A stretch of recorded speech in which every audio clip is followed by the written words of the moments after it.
সুপরিকল্পিত চক্রান্ত বুঝতে পেরে মাঠেই রীতিমতো ভ্যাবাচ্যাকা খেয়ে গেলেন নেইমার।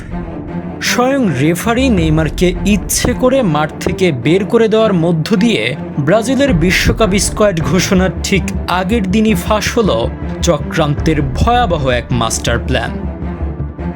ইনজুরি থেকে ফিরে টানা ভালো পারফর্ম করার পরও কার্লো আনচেলত্তি কেন নেইমারকে গোনায় ধরছিলেন না তা এবার হয়তো স্পষ্ট। বিশ্বকাপ স্কোয়াড ঘোষণার আগের দিন কুরিতিবার বিপক্ষে ম্যাচে নিজের ঝলক দেখানো শুরু করেছিলেন নেইমি।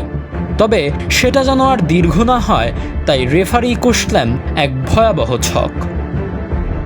নেইমারকে যেন কোনো মতেই স্কোয়াড ঘোষণার আগের দিন ভালো পারফর্ম না দেখানোর চেষ্টা চালালো রেফারিরা।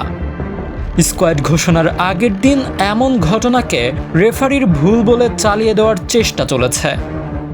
ম্যাচের মাঝে অনস্ক্রিন নেইমার দেখিয়েছেন বদলি করতে বলা হয়েছে ৩১ নম্বর জার্সিধারী গঞ্জালো এসকোবারকে, তবুও বদলানো হয়েছে নেইমারকে।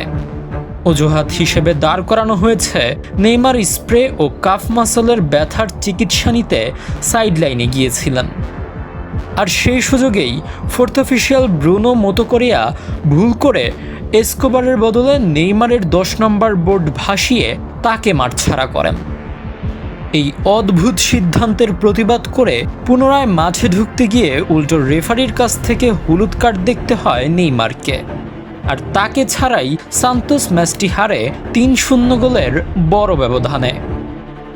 বিশ্বকাপ স্কোয়াড ঘোষণার ঠিক আগে এমন সাজানো নাটক কি কেবলই রেফারির ভুল, নাকি নেইমারের ফেরার পথ বন্ধ করার কোনো গভীর ষড়যন্ত্র?